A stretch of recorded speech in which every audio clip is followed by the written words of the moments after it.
Imagine waking up tomorrow to darkness. Not just your neighborhood, but entire cities plunged into blackout. Water stops flowing from your taps, worse, runs tainted with chemicals no one can see. Trains grind to a halt. Phones go silent. The markets freeze in panic. This isn't the plot of a Hollywood thriller. This is the scenario American intelligence leaders now warn is already being prepared by China, deep inside the systems that keep our daily lives running. They aren't stealing secrets for today. They're planting the keys to chaos for tomorrow. And the most astonishing part? They've been inside for years, in places you would never expect. If that sends a chill through you, good, because this is the story we must face. If you're watching right now, wherever you are in the world, drop a comment below with your city or country. Let me know you're with me on this journey. And if you haven't already, hit subscribe and turn on notifications so you don't miss for 33 years. General Tim Hawk served in the shadows of American power. A 4-star Air Force intelligence officer, he rose through the ranks to command some of the most sensitive operations our nation has. He led America's largest and most advanced intelligence agency. He stood watch over the digital frontiers that protect us from cyber threats. Then, in 2024, he took the dual helm of the National Security Agency and U.S. Cyber Command, the very tip of the spear in both espionage and defense in cyberspace. But now, in his first television interview since retirement, General Hawk has stepped into the light with a warning that should stop every American in their tracks. China has hacked into U.S. computer networks to an astonishing degree, he says. And the real surprise, the thing that caught even seasoned spy masters off guard, is who they are targeting. Not just military bases or defense contractors, not just big corporations. They are going after Americans in their own homes, in the places where we live, work, and raise our families. Water treatment plants, electrical grids, transportation networks. These are the veins and arteries of modern life. And China, according to General Hawk, has been mapping them, lingering inside them, and waiting. This isn't espionage as we once knew it. This is something colder, more patient, and far more dangerous. General Hawk calls it part of what China itself has labeled unrestricted warfare, a doctrine that ignores the old rules of conflict, the norms of international law, the idea that civilians and basic services should be off limits. That goes against every norm, he explains. That certainly goes against how the United States military would approach targeting in a crisis or a conflict. Yet China has done exactly that.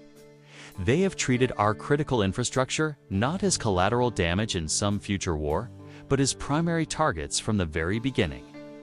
Let me take you to one small town that proves just how deep this shadow war has reached.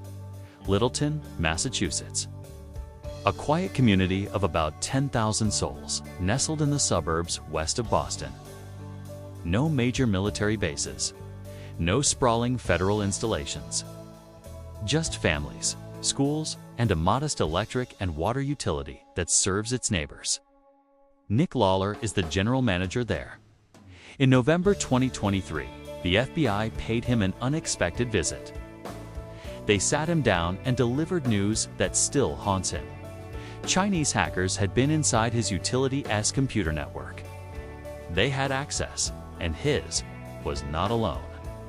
The FBI told him Littleton was one of roughly 200 utilities across the country they had identified as compromised. Picture the control room in that water treatment plant. Tanks of powerful chemicals precisely dosed by computers to purify every drop that flows to homes. All of it is controlled remotely by computer, Lawler told investigators. If someone gained operational control of those systems, they could do the unthinkable. They could poison the water supply of an entire town. Lawler doesn't mince words. If you had control of these tanks, you've got control of Littleton, Massachusetts. You can poison the water. Thankfully, the intruders were caught before they could flip that switch. But they had been there long enough to study every valve, every sensor, every weakness. And here's what makes this case so chilling. There was no obvious malware left behind, no flashy digital calling card. Instead, the hackers did something smarter, quieter.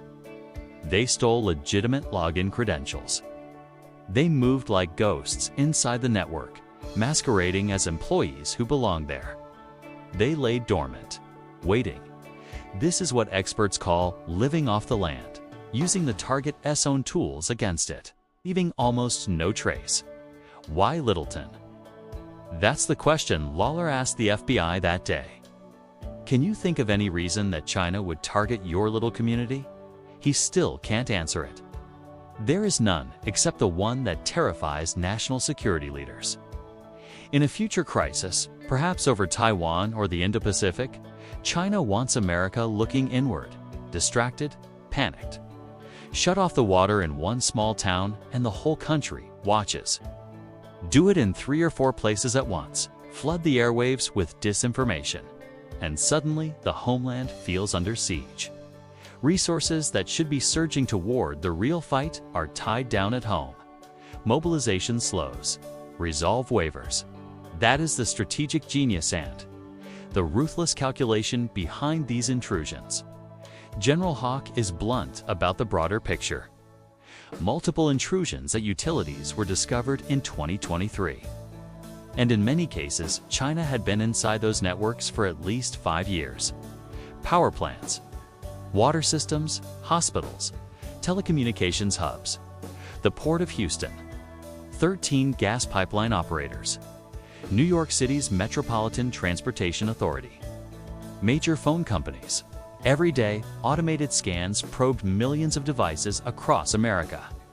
Every day, the contest continues to kick them out or keep them from getting deeper. There is a daily contest, Hawk says, to be able to deny China those accesses. But they are certainly attempting every single day. And what is the purpose? There is no economic gain here.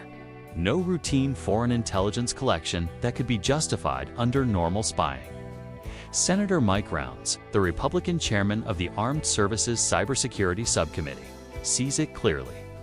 China is building leverage to deter the United States from ever standing up in a real fight. Imagine a few milliseconds of delay in financial trades enough to spook Wall Street and send markets reeling. Lights flickering on and off across cities. An airline reservation system that suddenly won't process bookings. Turning the lights on and off most certainly, Rounds warns. Or to start out with whether or not you can get an airline reservation. The message to Washington would be unmistakable. We know where you're vulnerable. Don't mess with us. We can cause real problems for you.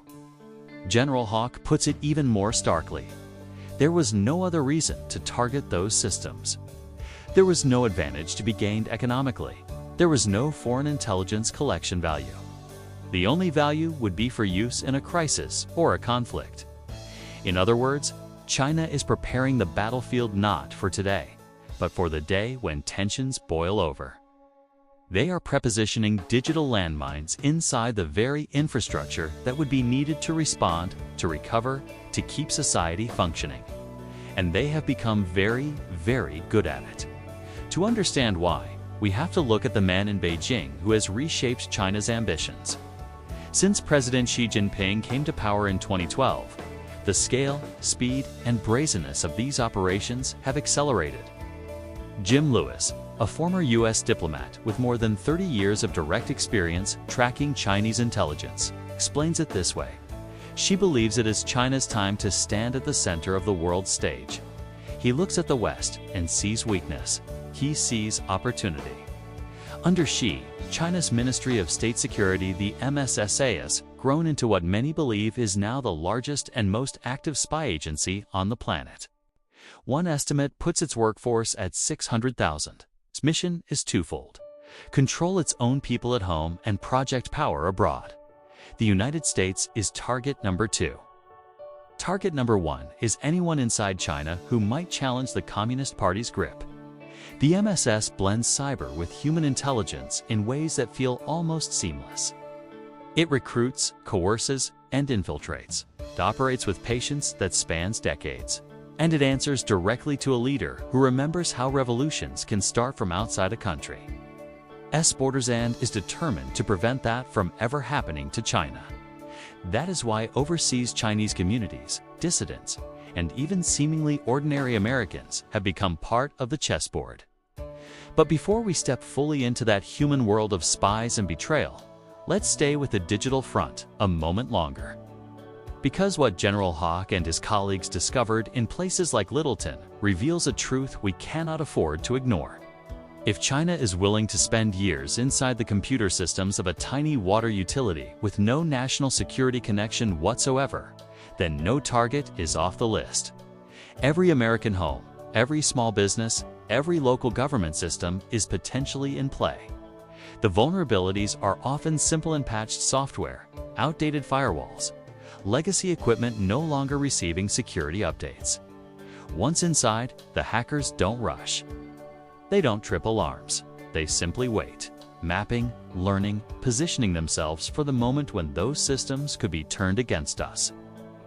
John Demers, the top official at the Justice Department's National Security Division, describes the MSS as world-class cyber capabilities fused with human recruitment. The tools of a sophisticated intelligence service that rivals anything the CIA or FBI can field. They are patient. They are persistent. They test, groom, and exploit. And they do it all in service of a larger strategy, one that sees economic, technological, and military dominance as inseparable. General Hawk saw this threat up close during his brief but intense tenure leading the NSA and Cyber Command. He took over just as the scope of the utility intrusions was coming into focus. He pushed for better defenses, stronger partnerships with industry, relentless hunting of these intruders. Yet even as he spoke these warnings, forces were moving in Washington that would soon sideline him. In April, after a far-right activist named Laura Loomer met with the president and questioned his loyalty, pointing only to his prior service under the previous administration, General Hawk received the call. He was removed. He retired from the Air Force soon after. The loss of such experienced leadership at a time like this, as one senator put it, is a blow to the nation. But Hawk remains committed. Today, he teaches at Yale and advises private industry, still sounding the alarm because the mission never ends. And the threat has not paused. China denies everything, of course.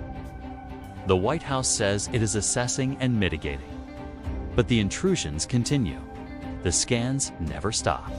The prepositioning goes on. This, however, is only one theater of the conflict. The cyber campaign is the invisible scaffolding.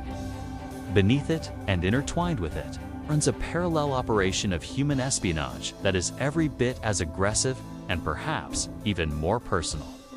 China's spies are not just lines of code. They are people, some surprising, some desperate, some hidden in plain sight among us. In the quiet neighborhoods of Queens, New York, a respected retired historian named Xu Zhonwang spent nearly 20 years building trust inside the Chinese pro-democracy community to feed names, contacts, and private conversations straight back to his handlers in the MSS. And in Virginia, a former CIA officer down on his luck, Kevin Mallory, found himself contacted on LinkedIn by someone claiming to work at a Chinese think tank. What followed was a textbook recruitment, cash, trips to Shanghai, covert communication devices, and the slow erosion of loyalty that ended with classified documents being prepared for transmission. These are not isolated incidents. They are symptoms of a vast coordinated effort that has accelerated under Xi Jinping. An effort that treats the United States not as a rival to be respected, but as a target to be systematically weakened economically, technologically, and psychologically. We have only scratched the surface tonight. The full picture is darker, broader, and more urgent than most Americans realize. In part 2 of this series, we will step deeper into the human shadows. We'll sit with the dissidents who discovered betrayal in their own ranks. We will examine the court evidence that convicted men like Xu Zhonwang and Kevin Mallory. We will trace the great brain robbery, the systematic theft of America's corporate secrets. intellectual property, and technological edge that has already cost this country hundreds of billions of dollars and millions of jobs. We will ask the hardest question of all: if we do not dominate this new battlefield, cyber-human, economic what exactly is at stake for our security, our prosperity, and our freedom? The intruders are already inside the wires. The spies are already among us. The only question left is whether we will wake up in time to push them back out. Stay with me. The story is far from over. If this episode has opened your eyes, share it. Comment below. Did you know our critical infrastructure was this exposed? Are you concerned? Make sure you're subscribed. Because in part 2, we go where the real secrets are kept in, where the real betrayals are revealed. Stay with me. This story is far from over. If this episode has opened your eyes, share it. Comment below. Did you know our critical infrastructure was this exposed? Are you concerned? And make sure you're subscribed, because right now we step out of the wires and into the human shadows where the real secrets are kept and where the real betrayals are revealed. In the bustling neighborhoods of Flushing, Queens, New York, a quiet war has been waged for nearly 2 decades, not with code, but with trust. Xu Junwang arrived in the United States in 1994 as a visiting scholar at Columbia University. 76 years old today, a retired historian, he seemed the very picture of a dedicated immigrant who had embraced American freedom. He helped found a pro-democracy group, rose to become its vice president, secretary general for publicity and events. He organized meetings, rallies, and gatherings of Chinese exiles who had fled repression and dreamed of a democratic China. They trusted him completely. They shared names, contact information, private conversations, strategies for advancing the cause they held sacred. What they did not know no one outside Beijing's Ministry of State Security knew was that Xu Junwang had been working for the MSS almost the entire time. For 17 years, federal prosecutors proved he fed names, phone numbers, addresses, and detailed accounts of those meetings straight back to his handlers in China. He was not stealing nuclear codes or military blueprints. He was hunting people, dissidents, activists, voices of opposition living on American soil. And he did it with the patience of a man who understood that in this new era of Chinese espionage, the first battlefield is the human heart. Anna Young Chung, a biology professor and Hong Kong-born U.S. citizen, never suspected him. She testified against Wang in court. When agents searched his luggage after a 2019 trip to China, they found lists containing her name and contact details along with 63 others. Did you ever imagine that Mr. Wang was one of the people who was reporting what you were doing and others back to China? She was asked. Not at all, she replied. The fear that followed was real. She began double-checking her door chain every night. Sleep became harder. Because when the Chinese government collects names like that, the goal is rarely just information. It is control silence, harassment, intimidation that reaches across oceans. Wang denied everything at first. When confronted by the FBI, he claimed no contact with the Ministry of State Security. But evidence told another story. He had met MSS officers in China. They had offered him plane tickets. They had helped resolve a family business dispute. In 2021, when someone claiming to be from the MSS appeared at his door offering to delete incriminating communications from his computer, Wang welcomed him in. The visitor was actually an undercover FBI agent. Video captured the entire encounter. In 2022, he was indicted. Last August, he was convicted of making false statements, illegally possessing democracy activist identification, and acting as an unregistered foreign agent of China. In April of this year, a federal judge sentenced him to 3 years of supervised release, citing health issues including cognitive decline, but made clear the crimes were serious. He was an agent, the judge said. He worked with the Chinese government to identify targets for them to surveil and compromise. Wang's lawyers argued he passed only public, formation attendance sheets anyone could have compiled. They claimed the FBI had turned vindictive after failing to flip him into an American asset. But the jury saw it differently. And so did the dissidents he had betrayed. One of them, Anna Kwak, who now runs the organization Wang once helped lead, lives every day under threat. The Hong Kong government has placed a $130,000 bounty on her head. She wakes to social media messages promising kidnapping and rendition back to China. Her father and brother were later arrested in Hong Kong. She is seeking political asylum here, yet even in America, she does not feel entirely free. With China's long-arm repression, she says, it's difficult to feel free anywhere in the world. This is the human cost the invisible tax China extracts from those who dare speak against it on American soil. And it is only one thread in a far larger tapestry. Because while Wang operated in the open light of activist meetings, another kind of recruit was being cultivated in the darker corners of desperation and ambition. Meet Kevin Mallory, a former clandestine case officer for the CIA and the Defense Intelligence Agency. He once held a top-secret security clearance.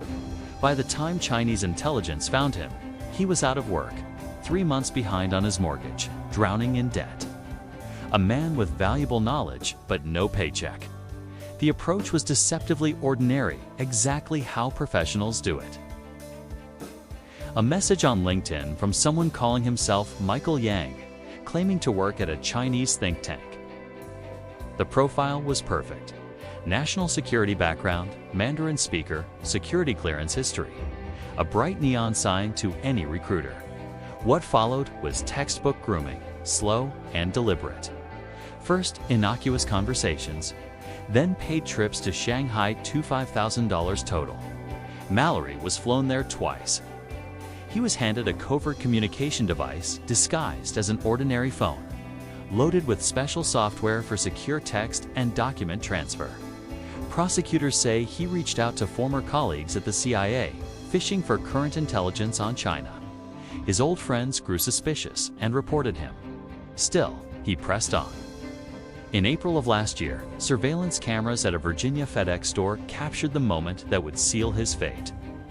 Mallory stands at the counter, handing over stacks of classified documents to be scanned onto an SD card, the kind that slips into a phone. Yellow handwritten notes flash across the screen as the machine works. Those notes, prosecutors later proved, accompanied typed classified material.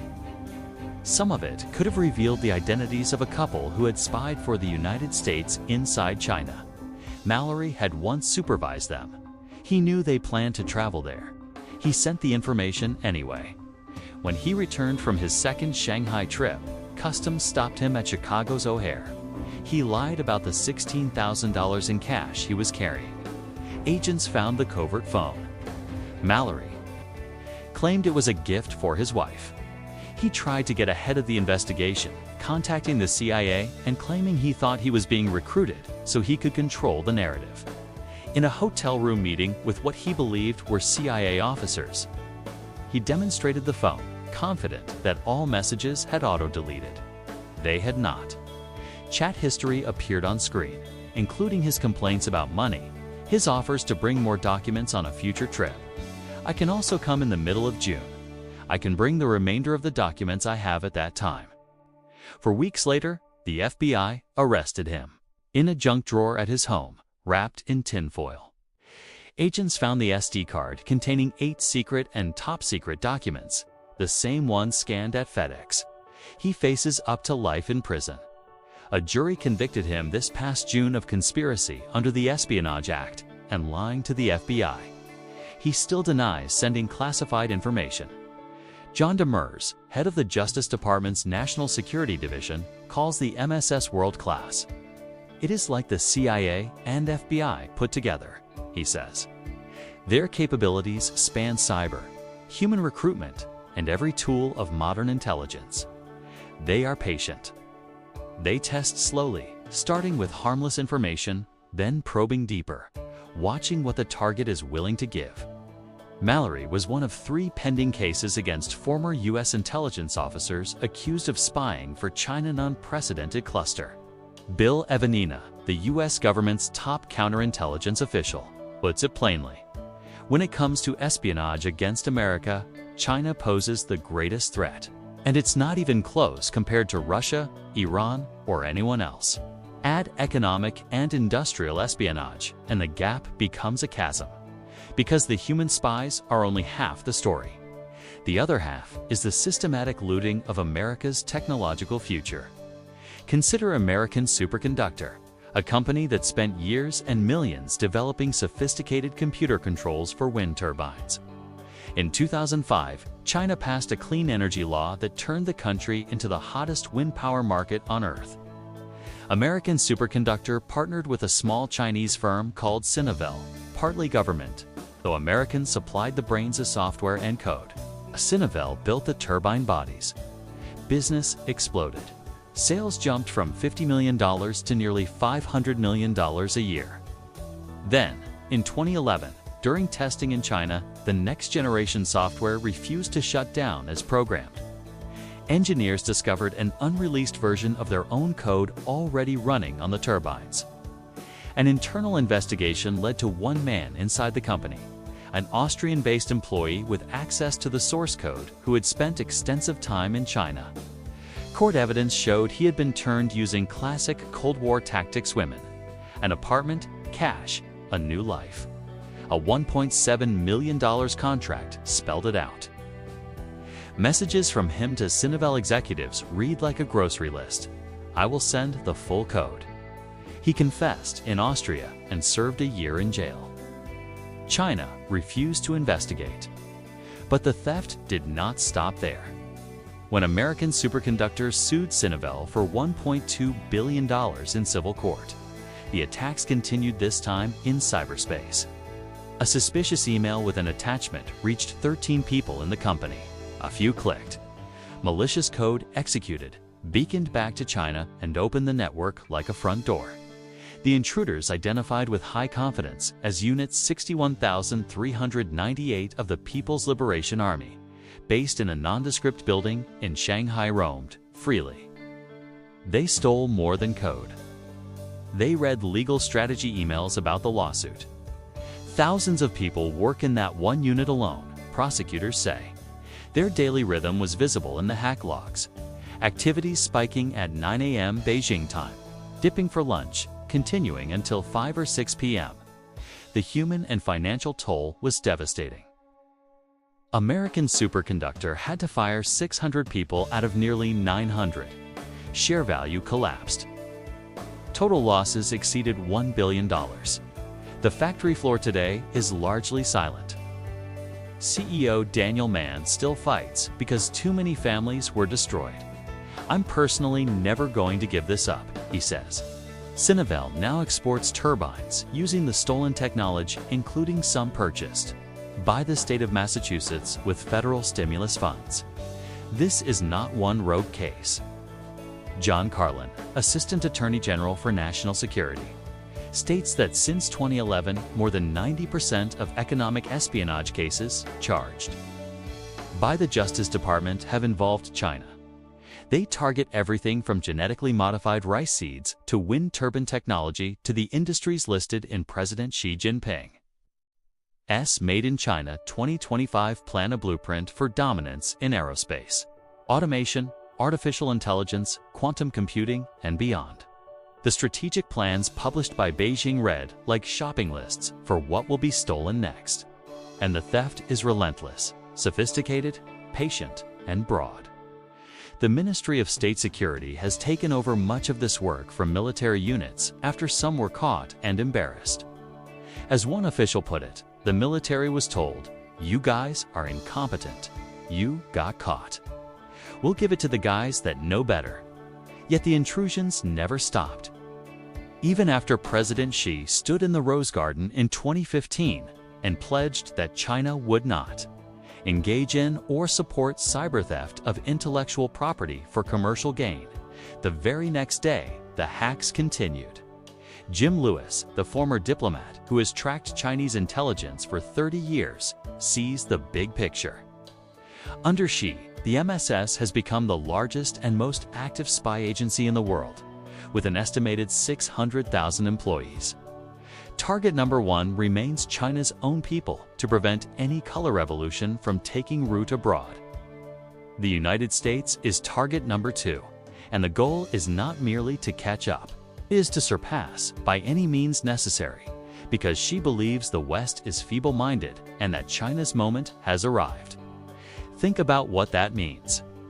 Every time an American company loses its proprietary code, every time a dissident's name is passed to Beijing, every time a former intelligence officer sells secrets for cash, the balance of power shifts a little more.